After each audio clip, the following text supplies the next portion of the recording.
어디 하다가 갔어? 문제 풀다가 갔어? 읽다가 갔어? 5절 읽고 5절 읽었어? 읽고 문제 다가갔네. 이제 6절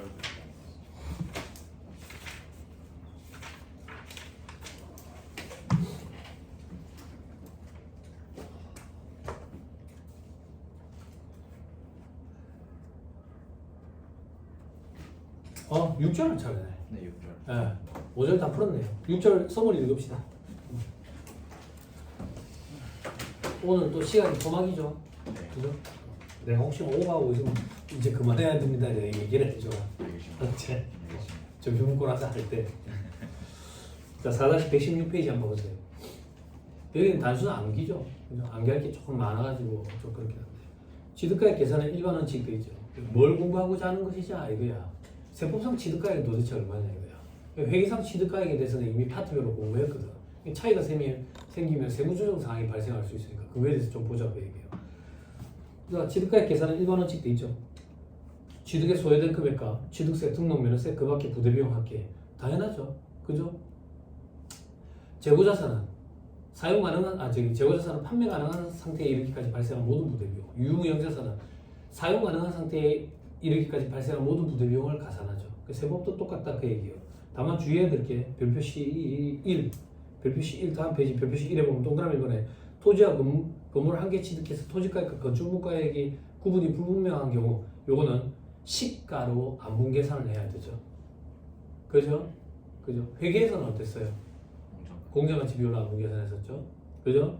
그 세법에서는 시가를 가지고 안분해야 되는데 시가 불분명하면 감정가액, 그것도 불분명한 상수세 및 증여세법상 보수적 평가 방법에 의한 금액, 됐죠? 그렇게 한다더라. 그런데 저 밑에 별표시 2번 동그라미 2, 3, 4번 이런 것까지 볼 필요 없을 것 같아요. 너무 구석져요.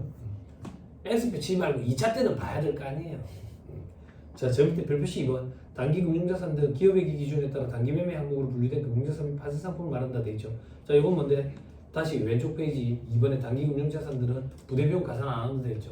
여러분들 회계 시간에 금융자산 파트에서 공부한 단기 손익공제가치 시점 금융자산, 그 단기 손익공제가치 시점 금융자산 취득액가 발생된 부대비용은 어떻게 처리했어요? 네? 단기 비용 처리했죠. 세법의 입장도 똑같다 그 얘기예요. 그냥 비용 처리한다, 송금 처리한다 그 얘기예요. 취득원가에다 없는 게 아니라. 무슨 말인지 이해하시죠? 기타 볼선이 공사가치 시점 금융자산은 취득 부대비용 가산하잖아요. 취득원가에. 유의자율이 달라져야지. 상각돌인데. 자, 그리고 3번에 교환 증여가 돼 있죠. 교환 증여로 취득한 자산의 취득 당시 시가가 돼 있죠. 그러니까 취득한 자산의 취득가액은 받은 거의 시가가 원칙이다 그 얘기예요. 받은 거의 시가가. 교환이나 증여의 경우에도 받은 거의 시가가 원칙이다. 그래야지 적정한 처분 손익이 계산이 된다. 교환도 넓은 의미에서 처분으로 보니까. 됐죠?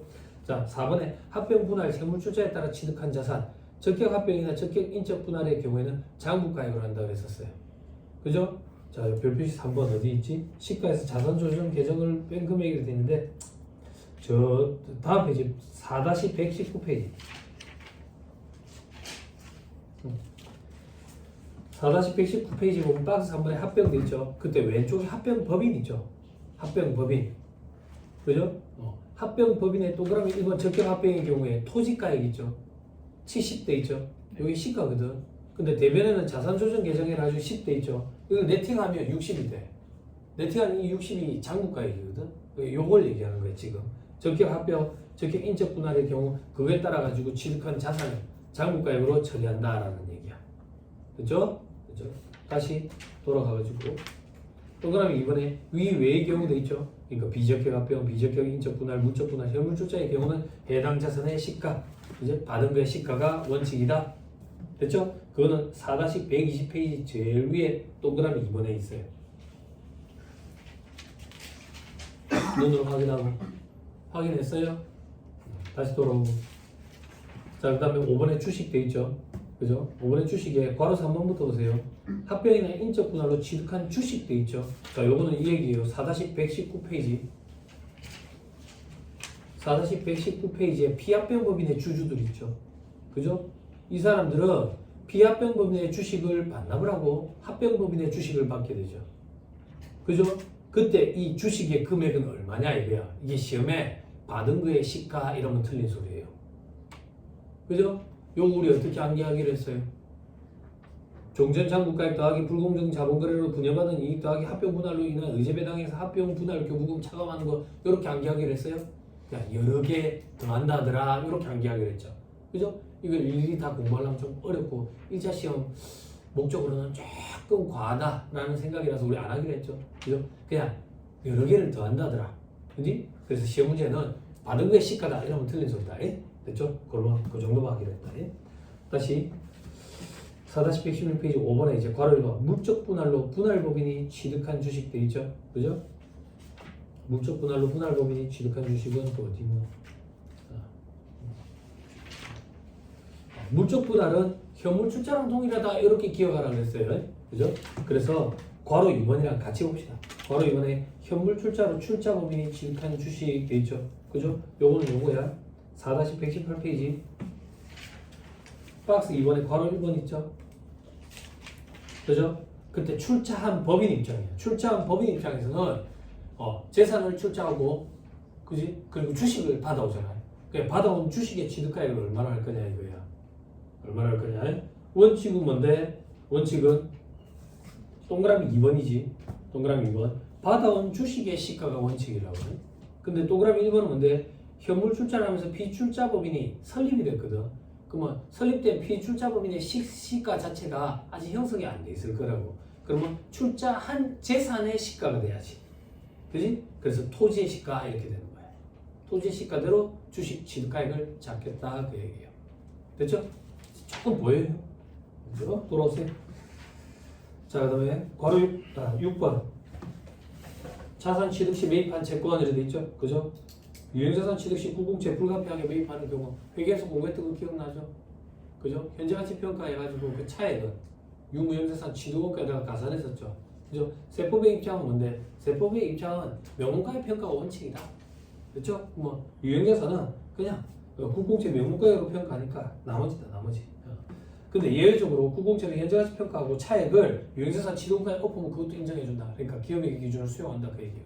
그러니까 시험에는 안 나오겠죠. 그죠? 이래도 되고 저래도 되고. 그렇죠? 자, 그 다음 7번에 재무 출자 전환으로 인한 거 있죠? 이거 기억나죠? 이것도 그림 보고 갑니다.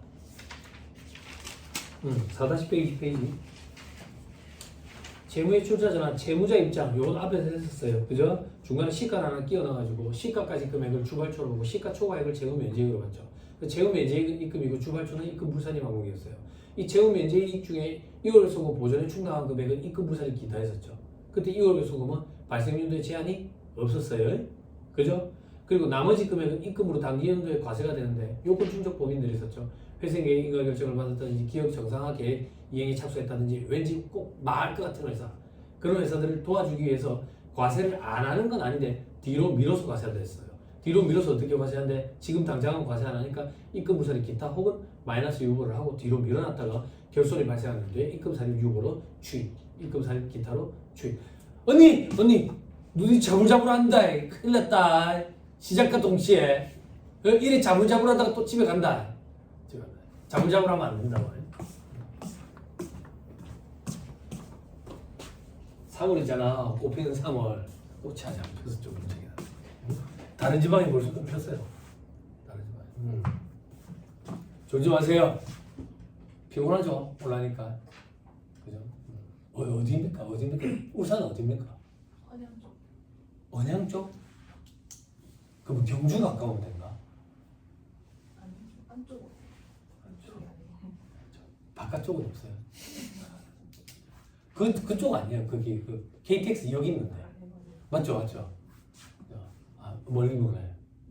저희 집에서도 차로 새벽 5시 반 기차 타려고 가니까 한 40분이니까 가던데. 근데 키로수는 상당히 멀더라고. 피곤하네. 집은 거기가 아니고 네. 그 남구 쪽. 근데 왜 갑자기? 직접 물어본다. 진짜. 어디서 오시는가 싶어가지고. 남구 쪽이에요? 그 남구 그 신정동에 있는 거기. 처가가 거기 있었는데. 그럼 그래 안 멀잖아. 이제 뒤에 소연이가 더 멀게 느껴지겠다. 이제는 너는 대중교통 이용하잖아. 그 멀리 언니 차 끌고 뭐 45분 오겠는데. 아, 더 걸리는데 우리 집까지가 그렇네. 아, 그렇네. 미안합니다. 멀겠네. 그래도 졸면 안 돼요. 졸면 안 돼요. 뒤에 친구 졸면 안 돼요. 오늘 독서대 샀잖아. 기분 좋잖아. 독서대 좀 봐주고 그래. 오늘 독서대 샀다고. 아까 조립이 잘 안 돼가지고 순간 당황했다고. 졸지 마세요. 졸지 마세요. 자, 재무술자잖아. 기억나죠? 그죠? 그래 이제 채권자 입장을 보자 그 얘기야. 채권자 입장에서는 채권을 포기하고 대신에 이제 주식을 받아온 거지. 그때 주식 가액을 얼마로 평가할 거냐 이거요. 세법의 원칙은 받은 거의 시가라니까. 받은 거의 시가. 그럼 받은 거의 시가했을 때 채권 중에 포기액이 있겠네. 그지? 그걸 처분 소실자 같다고. 그거 어떻게 처리할 거냐 이거야. 다음 페이지 별표시 2번에. 업무 관련성이 있으면 접대비를 볼 거고 없으면 기부금 처리할 거고 특수관계가 있고 조세부담 부담 감소 목적이면 부당이익 계산 부위를 적용할 거고 위에 어디에도 해당 안 하고 저 채권을 포기하는데 정당한 사유가 있으면 전액 소금 처리한다더라. 다시 왼쪽으로 돌아가지고 만약에 그 포기한 채권 출자 전환한 그 채권에 그 회사가 만약에 그 상대방 회사가 요건 축적법인이래. 그럼 나도 과세 문제가 생기지 않게끔 해준다. 과세 문제가 생기지 않는다는 얘기는 플러스 되는 것도 없지만 마이너스 되는 것도 없게. 그러면 저기 출자 전환한 채권의 잔고가액으로 주식의 취득가액을 잡으면 손익이 관련되는 손익이 발생하지 않지. 근데 만약에 그 채권이 저기 이제 대손불능 채권이래. 대손불능 채권이 뭐였었는데 보증채무 대위변제를 위한 구상채권 혹은 특수관계에 대한 업무만 가질금 여기에 해당된대. 그러면 인정이 안 된댔지. 인정이 안 되면 받은 거의 시가. 받은 거의 시가 처리하고 그 차액을 처분 소실, 평가 소실, 감액 소실, 대손 뭐든 상관없이 전액 송금불산이겠다. 기억나죠? 그죠? 시험에 나와요. 자, 다 했나? 좀 다 했네. 앞으로 돌아오면 공익법인 등이 기부받은 자산 이제 뭐 기부한 자의 기부 당시 장부가액을 한다 하더라. 온실가스 배출권 요거는 제재화 시간에 공부하면 된다. 그죠? 그리고 10번에 위외의 방법으로 취득한 자산 원칙적으로 취득 당시 시가다. 받은 게 시가다. 됐죠? 4-123페이지. 자, 무상취득. 시가를 자산 수준액으로 입금해서 살입해야지. 저가매입은 어떻게 하는데 장사하는 놈이 싸게 샀으면 잘했지. 다만 특수관계인 사이에 유가증권을 특수관계 있는 개인으로부터 유가증권을 시가보다 저가로 매입한 경우에는 시가를 취득가액으로 하지. 그럼 시가와 매입가액 차액을 입금 살입하고 유보 처분했다고 해. 됐죠? 자, 밑에 따라서 뭐 고가매입 저가 양도의 경우 장사하는 놈이 비싸게 샀네. 장사하는 놈이 싸게 팔았네. 바보냐 이거야? 아니 특수관계이더라. 도둑놈이더라 이거지. 그지? 그럼 부당이익 계산 부위를 적용한다고. 부당이익 계산 부위는 시가와 거래가액과의 차이. 근데 이런 차이가 나는 것까지 부당이익 계산 부위를 적용하는 건 너무 과하지. 그래서 중요성 요건이라는 걸 검토했었다고. 그때 중요성 요건은 그 시가와 거래가액과의 차익이 3억 원 이상이냐, 혹은 시가의 5% 이상이냐, 혹은이라고 했다고. 그지? 이거를 사식으로 묶으면 둘 중에 작은 거 이상이냐, 됐지? 그지? 그죠? 그런 부당이익 계산 부위를 적용했다고. 그죠? 근데 특수관계가 없다 하더라. 특수관계가 없다 하더라. 그러면 의제 기부금 문제가 생기지. 의제 기부금은 시가와 거래가액을 비교하는 게 아니라 시가와 정상가액 이렇게 비교하면 무조건 30%라고. 정상가액과 거래가액을 비교해야지. 그때 정상가액은 시가의 플러스 마이너스 30%였다. 됐죠? 수험생들이 자꾸 시가랑 정상가액 비교한다. 그럼 무조건 30%야. 그런 거 좀 하지 마. 됐죠? 그래서 기부금에다가 집어넣어가지고 한도 시부인 계산이 이루어질 거다. 됐죠? 됐습니다. 4-124페이지 채권 채무에 대한 현재가치 평가 예고돼 있죠? 회계는 현행회계는 현재가치 평가 원칙이다. 세법은 명목가액 평가 원칙이다. 다만 기업회계를 수용을 해가지고 이 거래를 4개로 쪼개가지고 2개는 현재가치 평가 계상하면 인정되고 2개는 인정 안 된다. 근데 인정되는 게 장기하고 매 사고 팔고 다 해. 그리고 채권의 제조정, 채무의 제조정과 장기금전 대상을 했는 현재가치 평가하면 인정이 안 된다. 됐죠? 넘어갑니다. 4-126페이지 자산 취득 관련 지급이자 되죠. 연지급 수입이자. 그죠?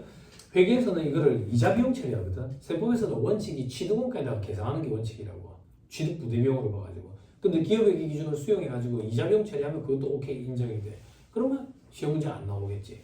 그지? 다만 시험에 어디서 나오는데 수입 배당 입금 불산익 계산 대상에서 배제하는 지급이자에 얘가 포함되어 있지. 왜? 선택권이 주어져 있거든. 선택권이 주어져 있는데 지급이자로 계산하는지 안 하는지에 따라 가지고 세부담의 영구적인 차이가 발생할 수 있으니까. 됐죠? 그리고 건설자금이자 사업용 유무형자산에 대한 것만 취득가에 계산해야 된다. 그래서 여러분들이 회계 시간에 공부했던 적격자산, 차이원가 자본 아파트에서 공부한 적격자산, 취득의 장기간이 소요되는 거에 그때 재고자산도 됐고 생산용 식물 이런 것도 됐었지. 근데 세법에서는 사업용 유무형자산만 된다. 됐죠? 그리고 투자부동산. 투자부동산도 공부했어요? 정태가 예산을 같이 공부했어? 네, 했습니다. 1차 때 갖고 들어가? 네. 들어가? 1차 때는 저는 예전에 투자부동산은 강의를 안 했던 기억이 나요. 투자부동산 좀 까다로운데 투자부동산을 공부를 하니까 유무형자산이 흔들리는 수험생들이 좀 있더라고요. 원가모형, 재평가모형. 투자부동산은 원가모형, 공정가치모형 이렇게 표현하지. 그 공정가치 변동을 어떻게 반영할 거냐 이런 거에 대해서. 시험에 나오는 건 뭔데? 시험에 나오는 거는 유형자산에서 갑자기 투자부동산으로 바뀌는 거지. 유형자산일 때 원가모형을 적용하고 있느냐, 재평가모형을 적용하고 있느냐. 투자부동산으로 넘어갈 때 원가모형을 적용할 거냐, 공정가치모형을 적용할 거냐. 무조건 그 시점에 공정가치로 대체된다고 생각하면 돼. 그럼 그 이전에 처리하던 공정가치 변동분을 어떻게 장부에다가 반영할 거냐. 그런 것들이지. 그런 것들인데 2차 시험 준비할 때는 무조건 갖고 가야 되고 그림이 이게 꺾어서 그래프가 등장하게 되거든. 아니 그럴 거 아니야. 공부했다며. 응? 투자부동산이 뭐냐? 그냥 투자하려고. 투자부동산 뭔데? 부동산 가지고. 땅을 하나 샀어. 장부에 토지 이렇게 닮은 투자부동산이냐 유형자산이냐? 이용자산. 유형자산이지. 토지 건물이라는 계정강목 자체가 유형자산이니까. 투자부동산은 그냥 투자부동산이라니까. 그때 예전에 누가 질문하더라고. 그럼 뭐 투자부동산 토지도 있고 건물도 있으면 그거 어떻게 구분합니까? 하더라고. 바로 쳐가지고 쓰겠지. 투자부동산 토지, 투자부동산 건물 이렇게. 그런 질문을 하더라고. 그런 질문을 받을 때마다 때려치고 싶어요.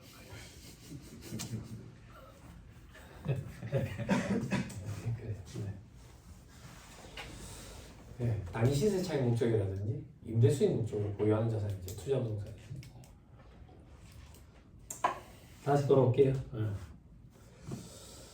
자 그리고 하나 빠뜨렸다. 별표시 이번에 동그라미 1번 수입배당금 입금물산이 뿐만 아니라 지급이자 소금물산이 말 때도 배제시켜야지. 그죠? 그 멘트 빠뜨렸다. 자 4번에 부가세 계산할 때 의제매입세 공제를 받는데 의제매입세 공제받는 거는 매입세 공제받는 거니까 취득가액이 엎어야지.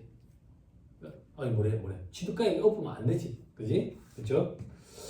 자 그리고 부가세 대여금이고 그죠? 그러니까 송금불산이 항목이야. 그죠? 다음 페이지.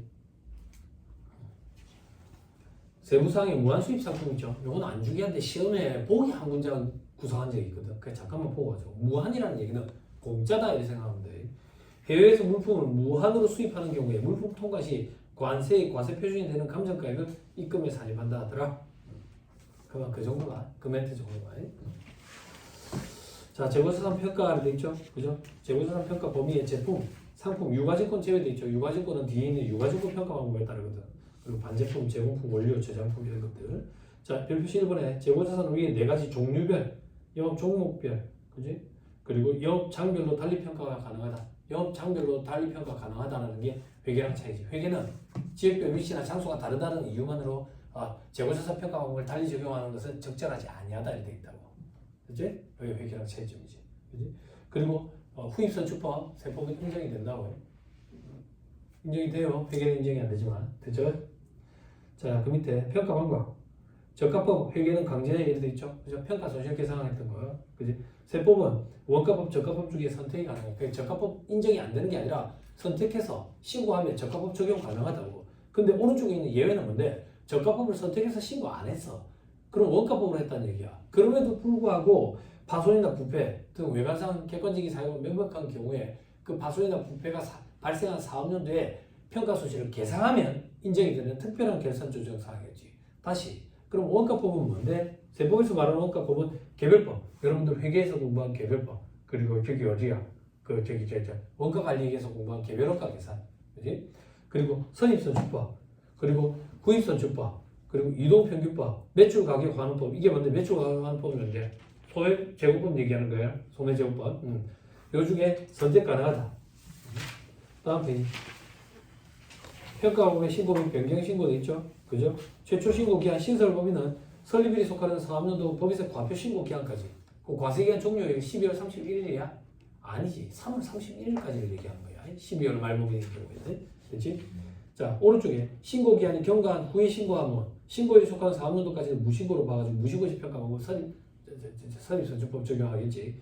그 후 사업연도부터는 신고한 평가 방법을 적용하지. 밑에 변경 신고 기한 변경할 평가 방법을 적용하고자 하는 사업은 다음 연도부터 적용하고 싶대. 변경 방법으로 종료일 이전 3개월. 그럼 3월 말이 아니라 9월 말까지라고. 그지? 전 3개월, 후 3개월 이런 거 좀 주의해라고. 너는 어떻게 했는데? 암기했었지. 하고 까먹고 그러는 거지. 시험 당일날만 딱 기억하고 있었는데. 됐죠? 자, 오른쪽에 신고 기한이 경과한 후에 신고하면 변경 신고에 속하는 사업연도까지는 임의 변경으로 봐버린다고. 임의 변경은 당초 적법하게 평가 신고한 방법과 선입선출법 둘 중에 큰 거지. 그지? 그 후 사업연도부터 변경한 평가 방법을 적용한다더라. 됐죠? 자, 밑에 별표시 1번 보기 구성한 적 있어요. 재고자산 평가 방법을 적합법으로 신고했을 때는 시가와 비교되는 원가법을 함께 신고해야 된다. 당연하지. 적합평가를 했다는 얘기는 평가 손실을 잡았다는 얘기는 시가평가를 했다는 얘기잖아. 여러분들 회계 시간에서는 순실현 가능 가치를 평가했다는 얘기고. 그럼 원래 장부 금액이 얼마인지도 같이 보여줘야지. 그래야지 평가 손실이 얼마인지를 알 거 아니야. 코멘트야. 어렵게 생각할 필요 없어요. 그렇죠? 자, 그리고 괄호 2번. 다만 최초 신고를 사업연도 종료일 이전 3개월이 되는 날까지 한 경우에는 이를 변경 신고로 봐가지고 그 사업연도부터 바로 적용을 하지. 그지? 무신고랑 변경시 임의 변경 최초 신고 기한까지 신고를 안 해가지고 무신고인 상태에서 변경 신고를 해버리면 변경 신고를 인정을 해주잖아요. 그 얘기지. 자, 여러분, 자, 내 말대로 해봐. 내 말대로. 자, 책상 위에서 손을 내리세요. 손을 내리세요. 책상 위에 손이 있으면 졸려. 아니 그럼 뭘로 필기해? 필기할 때만 올리고. 지금 졸리니까 손을 내려. 책상 위에서 손을 내리잖아. 그지? 너 자세가 갑자기 달라지지? 정자세로 앉아자. 정자세로 앉아보세요. 언니 허리 좀 꺾어야 돼요. 앉은 키가 왜 자꾸 소연이보다 더 작게 느껴져? 손 너무 크면서. 소연도 너가 앉은 키가 큰다는 얘기가 아니다. 하여튼 정자세로. 졸지 마. 졸면 안 돼. 그럼 집에서 편하게 누워서 자다가 오지 뭐. 너 일찍 와가지고 졸고 있어. 조롱이 달아나지도 않는데. 졸지 마세요. 자, 계속합니다. 자장가처럼 들리면 안 돼. 응? 1년 이상 제 목소리를 들었기 때문에 이제 적응이 돼가지고 자장가처럼 들릴 거라고.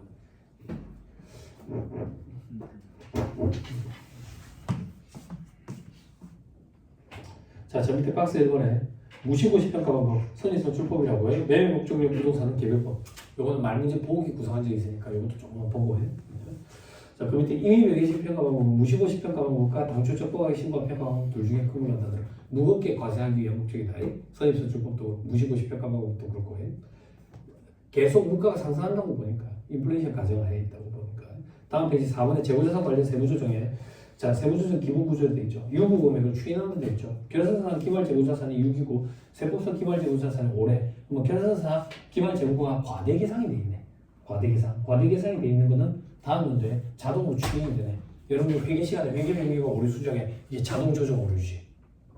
그지? 일시적 차이라고. 일시적 차이. 그거 얘기하는 게 그죠?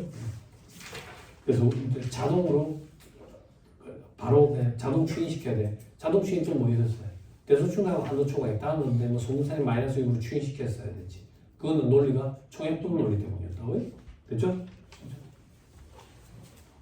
여태 기다렸잖아. 너가 안 있어가지고 다른 사람들 다 졸고 있는 거야. 응? 왜 이렇게 아침부터 졸지? 평소랑 달라진 게 없는데? 라고 생각했더니 너가 없었어. 그럼 너가 없어서 졸고 있는 거야. 골로 보내버린다고. 늦게 오봐 이렇게. 공부하다 왔냐? 위에서? 늦잠 잤어? 네? 어젯밤에 잠이 안 오더지. 세법 수업 인기 전날은 잠이 안 와요. 왜 잠이 안 와? 오기 싫거든. 더럽게 오기 싫거든. 근데 어떻게 나는 아침 되게 오고 싶었다고. 막 설레는 거야. 이제 봄이잖아, 봄. 여러분들도 설레잖아. 벚꽃 구경 가야 될 거 아니야. 그지? 평소에 일하느라고 직장생활 하느라고 벚꽃 구경도 못 갔는데 고시공부하니까 벚꽃 구경 갈 수 있는 거야. 여기에 벚꽃 스팟이라고 여기 점심때 나가서 좀 걷다가 오면 돼. 아 지금은 아직 안 폈지. 벚꽃 구경이지. 아 그래. 아 왜? 아, 노래도 이제 올려 펴줄 거 아니야. 그 벚꽃 연금인가 그거 있잖아. 벚꽃 엔딩 그게 끝나버리는데.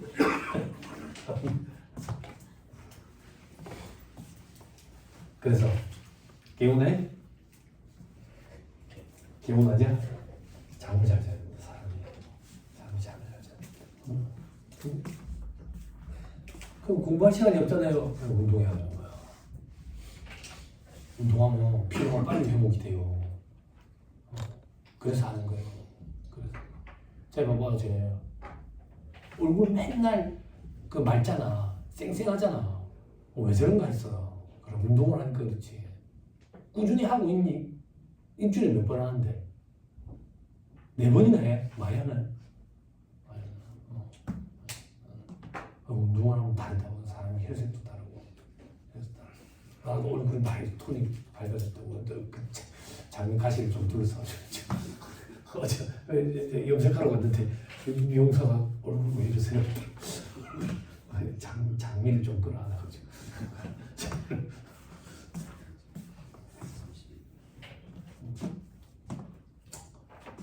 뭐 재밌는 한 재밌는 얘기 할 것도 없어. 오랜만에 과외단지 갔는데 주말에 팍 터지더라고. 찾을 데가 없어.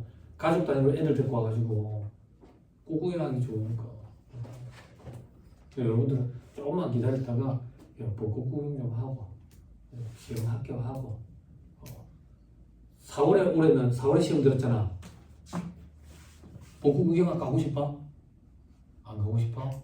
그래 알았어. 너 연애 중이나 했나? 아니야? 아 미안하다. 아 미안하다. 여러분들 시험 끝날 때쯤 되면 여기 벚꽃은 다 졌을 거고 경주에 겹벚꽃 펴. 경주에 겹벚꽃 피거든. 겹벚꽃 스팟이 있어. 푸르살 가운데. 장난 아니다. 입구 차 못 댈 거거든. 그러니까 주차장에도 차 댈 자리가 없고 불붙이 어디 해가지고 한참 걸어서 들어가야 돼. 장난 아니야. 그 감에 있잖아. 어떤 느낌이냐면 우와 이거 CG인가? 이런 느낌이 들어. 저는 와이프랑 애들 데리고 해마다 갔거든. 겹벚꽃을 좀 늦게 펴. 경주 불국사를 가면 불국사.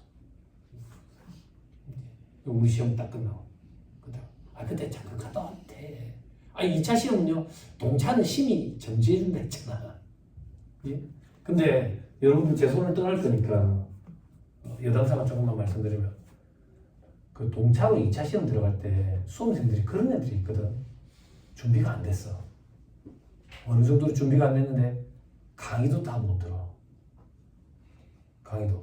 강의도 다 못 들었는데 시험장에 들어가는 게 의미가 있을까? 그래 시험장을 안 들어가는 애들이 있거든. 근데 그게 보니까 자존심이 상해서 그런 것 같더라. 왜 저러나 이런 생각을 해보니까 왜 자기한테 주어진 기회를 왜 스스로 포기하지? 거기 가가지고 그 형편없는 점수를 자기가 맞닥뜨릴 자신이 없는 거야. 그런 느낌이 들어 보니까. 그런데 동차를 노리고 공부를 해야 다음 연도에 유예로 합격이 돼. 그거 꼭 유념해야 돼. 동차를 노리고 공부를 안 하면 다음 연도에 유예도 가능성이 떨어져. 그러니까 동차 때 죽어라 해야 돼. 죽어라. 그리고 여기 조금만 더 1차 시험을 쳤는데 결과가 안 좋은 사람도 분명히 있을 거야. 결과가 안 좋은 사람 분명히 있을 텐데 제가 중간중간에 많이 언급을 드렸잖아. 요 정도 점수를 받아가 1차 합격한다고. 근데 그 점수랑 비교를 해봤는데 내가 재정학이랑 선택 과목이 점수가 낮아. 평가 손실이야? 아직 손상 안 왔습니다. 아 그래? 손상까지 일어날 뻔했어? 네, 그럴 뻔했어요. 아니 그러니까 재정학이랑 선택 과목 점수가 내가 좀 낮아서 그렇지 회계랑 세법 점수는 보통 평균 애들 합격하는 점수 수준으로 나왔다. 이런 사람들은 1차 합격했다고 보고 2차 체제로 달려야 돼. 2차 체제로 달린다는 얘기가 어떤 얘기입니까? 1차 합격한 애들이 공부 스케줄대로 똑같이 가야 된다고. 그래야지 그 다음 연도에 동차를 노릴 수 있어. 그게 아니면 1년 또 보내야 된다고. 그래 해야 돼. 합격했다고 보고 그냥 달려야 돼. 멘탈 잡기 힘들지만. 됐죠? 자, 봅시다. 책 봅시다. 자, 4-132페이지. 한국제도국제기준 적용 내용법인에 대한 재고자산평가 책 입금 부산. 요거는 뭐 시험에 한 문제를 구성할 정도 비중 있게 다루지는 않아요. 말문제 보기 정도만 구성한다고 생각하면 돼요. 자, 극단적으로 해가지고 후입선출법을 적용을 하다가 IFRS 적용받으면서 후입선출 청산 문제 때문에 IFRS에서는 후입선출법이 인정이 안 되잖아. 그래서 극단적으로 선입선출법을 적용한다고 가정하면 인플레이션 가정하에 있으면 갑자기 기말 재고가 뻥튀기 돼버린다. 그지? 그럼 누가 IFRS를 적용하려고 하겠냐 이거야. 그래서 그런 경우에는 과세를 안 하는 게 아닌데 뒤로 밀어주겠다. 그러면 뒤로 밀어주니까 당장 올해는 입금불산이 마이너스 6을 하고 향후 5년에 걸쳐가지고 월화를 해가지고 60개월을 걸쳐가지고 이렇게 입금 산입해가지고 뒤로 밀어주겠다. 과세를 이연시켜주는 제도지 과세를 안 하는 제도가 아니었다. 넘어가면 다음 페이지 추가 정리 있죠. 동그라미 1번 임직원 가사용으로 사용했대. 임직원 가사용으로 사용했으면 이거를 돈 받고 팔아가지고 돈을 감축으로 보긴다 그 얘기지. 그래서 시가 금액만큼 입금 산입하고 상해 처분하는 거지. 그리고 재고는 없어졌으니까 소금산이 마이너스 6으로 떨어내버리고. 됐죠? 되냐? 부가세 보면 과표에 얼마 들어가야 되냐? 왜?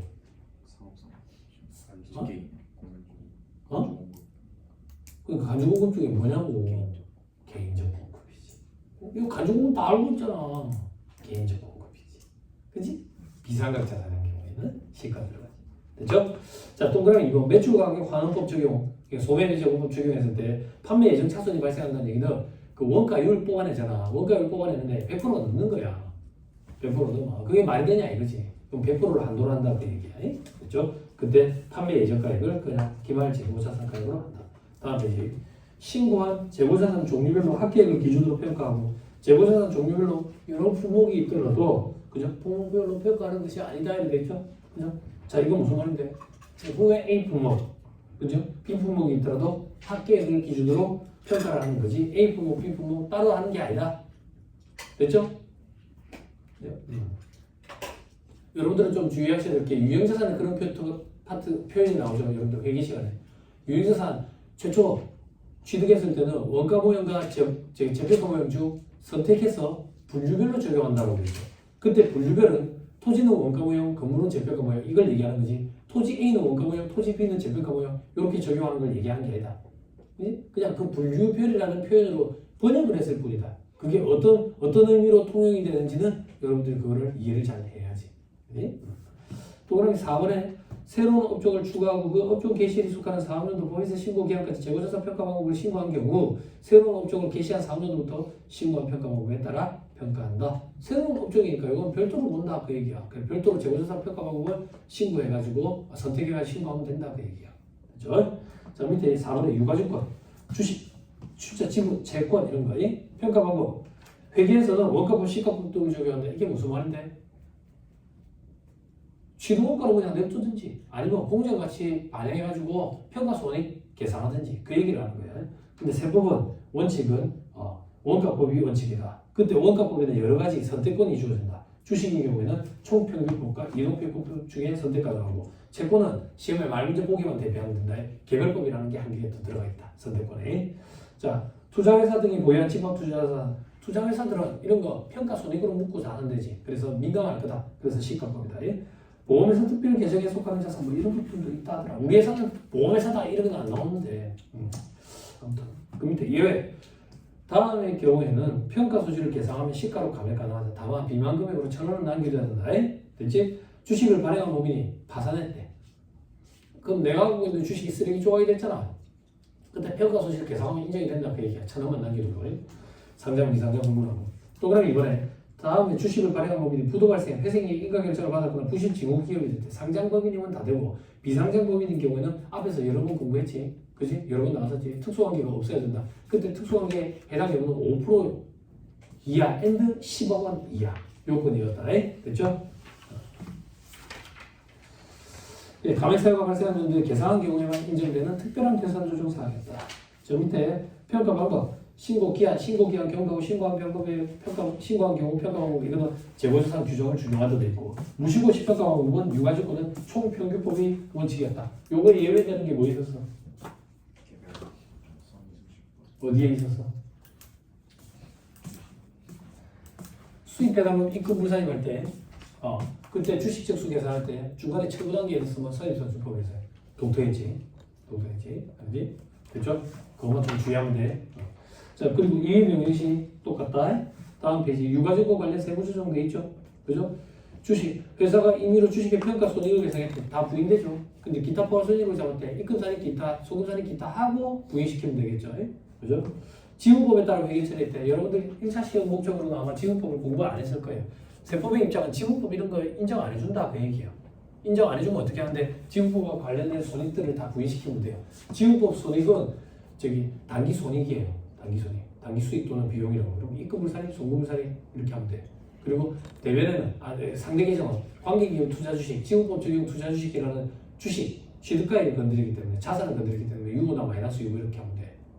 근데 지분법과 관련돼 가지고 기타 포괄 손익을 인식할 때도 있거든. 그럼 똑같이 기타 포괄 손익과 관련된 세부 조정을 해주고 같이 하면 돼. 자, 저 밑에 걸어있는 채권도 있죠. 채권 발행자부터 봐봐요. 채권 발행자가 사채 발행하면서 현재가 평가했네. 현재가치 평가. 사채 할인 발행에 차금을 달았네. 차금 달았으면 상각은 강제지. 강제 상각이라는 얘기는 세법에서 인정된다는 얘기지. 세법에서 인정된다는 얘기는 세부 조정 사항이 없다는 얘기야. 그런데 채권 구입자 입장으로 봐봐요. 채권 구입자 입장에서 기타 포괄 공유가 시점 금융재산으로 순액으로 잡았다고요. 왜? 관행상 우리는 순액으로 잡거든. 회계에서 이걸 무조건 순액으로 잡아라, 차금을 달지 마라 이런 거는 없는데 관행상 이렇게 순액으로 잡는다고. 순액으로 잡고 우리는 기말에 이자가 발생했을 때 이게 이자 지급일이 아니면 미수이자 계산하겠지. 그지? 그럼 세법의 입장은 이 미수이자가 원시적 대상인 경우는 입금불산이 마이너스 유보하지. 다 원시적 대상이라고. 그게 이자를 지급하고. 그래서 입금불산이 마이너스 유보한다고. 그리고 삼각하네. 기타 포괄손익이 공유가치적 능자산 장부금액 증가시키면서 이자 수익 잡지. 장부금액을 증가시켰는데 이게 법률상 증가 원인이 아니라고. 그래서 이미 평가적으로 보니까 입금불산이 마이너스 유보로 부인시키지. 그리고 밑에 평가를 했네. 평가해가지고 기타 포괄손익 잡았네. 그러면 입금산이 기타하고 송금산이 마이너스 유보로 이미 평가적이니까. 됐죠? 그렇게 하면 된다. 다음 그 밖에 정리사항에 말문제 포기 안 하는 거. 자전거래 등을 이용한 평가손익 불인정돼 있죠. 그죠? 밑에 사례만 기억하면 되죠. 100원짜리 주식을 특수관계인한테 80원에 처분하고 80원에 다시 구입했대. 이게 무슨 말인데 지금 시세가 80원밖에 안 해요. 그래서 80원으로 평가 손실을 계산하자니 세법상 인정이 안 되는 거야. 그래서 아는 사람한테 80원에 팔아가지고 80원에 다시 사오는 거지. 이런 걸 자전거래를 한다고. 이건 실질적으로 처분 손익이 아니라 평가 손익이잖아요. 그지? 그래서 이거는 분산이 된다 그 얘기야. 인정이 안 된다. 자, 넘어갑니다. 4-137페이지 외화자산 부채의 평가 되겠죠? 그죠? 기말 외화자산 부채의 평가. 다음 페이지 외화자산 부채의 상환손익. 상환은 실행이 된 외화, 그래서 입금 송금에 산입을 한다. 인정이 된다. 그럼 평가는 인정이 안 된다 그 얘기야. 자, 은행 등 특정 금융회사가 있고 일반 법인이 있네. 은행 등 특정 금융회사는 이런 거에 되게 민감해. 이런 걸 묻고 산다고요. 그래서 화합해서 외화자산 부채인 경우는 강제 평가를 해야 돼. 도화선도 수학, 화미동 병원업 이런 것들은 선택할 수 있고. 자, 일반 법인은 어떻게 하는데? 일반 법인은 다 선택할 수 있어. 화합해서 외화자산 부채든 환이용, 회피용, 도화선도 수학, 변동보험이든 다 선택할 수 있어. 그럼 선택은 어떻게 되어 있는데? 밑에 별표시 3번에 동그라미 1번 평가하지 않는 방법이 있고 평가하는 방법이 있네. 근데 별표시 3번 다음 둘 중 납세지 관할 세무서장에 신고한 방법으로 평가한다. 다만 이해 방법을 신고해서 적용하기 이전, 즉 평가하는 방법을 신고해서 적용하기 이전에는 1. 평가하지 않는 방법을 적용하도록 되어 있네. 원칙은 평가하지 않는 방법인가 보네. 그렇지? 근데 세법에는 평가하지 않는 방법, 평가하는 방법 이런 표현이 없다. 그럼 법률 표현은 뭔데? 동그라미 1번 옆에 외화자산 부채의 취득일 또는 발생일, 현재의 매매 기준율, 제정된 매매 기준율로 평가하는데 그럼 발생일의 매매 기준율을 적용하고 5개월 만에 매매 기준율을 반영 안 하니까 평가하지 않는 거지. 결론적으로. 동그라미 2번. 사업연수 종료일 현재의 매매 기준율을 적용한다는 얘기는 환율을 변동분을 반영한다는 얘기지. 그렇지? 평가를 한다는 얘기지. 그렇죠? 자, 밑에 biểu 표시 5번. 일반 법인의 경우 신고한 평가 방법은 그 후 4년들도 계속 적용해야 된다. 장난치면 안 된다. 왔다 갔다. 다만 5개 사업연도가 지난 후에는 변경된 평가 방법을 적용할 수 있다. 그래서 5년 동안은 일단 선택한 적용 방법을 적용해야 되고 5년이 지난 후에는 또 선택할 수 있다. 그렇죠?